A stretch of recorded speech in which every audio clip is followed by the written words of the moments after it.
મિત્રો, BHTV ન્યૂઝમાં આપનું હાર્દિક સ્વાગત છે। તાલુકા પંચાયત જિલ્લા પંચાયત સામાન્ય ચૂંટણી 26 બાબતે માંગરોળના પોલિંગ સ્ટાફને ચૂંટણીલક્ષી તાલીમ આપવામાં આવી। તાલુકા પંચાયત જિલ્લા પંચાયત સામાન્ય ચૂંટણી 2026 બાબતે માંગરોળ તાલુકાની વાંકલ કોલેજ ખાતે બે બેચમાં તાલીમનું આયોજન કરવામાં આવેલ। તાલીમમાં જિલ્લા પંચાયત ચૂંટણી અધિકારી HD કાછડ સાહેબ, તાલુકા પંચાયત મતદાર વિભાગ મામલતદાર ડોક્ટર HB ચાવડા સાહેબ, તેઓની સાથે નાયબ મામલતદાર ચૂંટણી હરપાલસિંહ બારડ, રાગીણીબેન ગામિત, પ્રીતમભાઈ પરમાર ઉપસ્થિત રહ્યા હતા।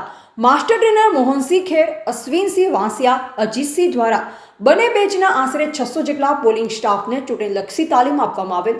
EVM બાબતે પણ જરૂરી માહિતી આપવામાં આવેલ। વિવિધ પત્રકો બાબતે પણ માહિતી આપવામાં આવેલ। Bureau report, Surat.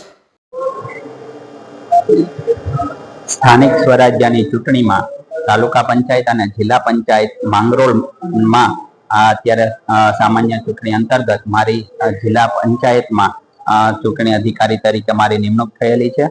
આજે તાલુકા પંચાયત અને જિલ્લા પંચાયતના જે મતદાન માટે પ્રાથમિક જે પેલી પોલિંગ ટ્રેનિંગ હોય એના માટે સવારે જે જેન્ટ સ્ટાફની ટ્રેનિંગ કરેલી અને આજે બપોર પછીના સેશનમાં મહિલા સ્ટાફની ટ્રેનિંગ કરેલી છે કે જેથી મતદાનના દિવસે ખૂબ સારી રીતે સુચારું મતદાન થાય અને આખી મતદાન પ્રોસેસ ખૂબ શાંતિથી પૂર્ણ થાય એ માટે પ્રાથમિક ટ્રેનિંગ આજે બે તબક્કામાં આજે રાખવામાં આવેલી છે। એમાં એક તબક્કો પૂર્ણ થયેલ છે, હાલ અત્યારે બીજો તબક્કો ચાલી રહેલ છે।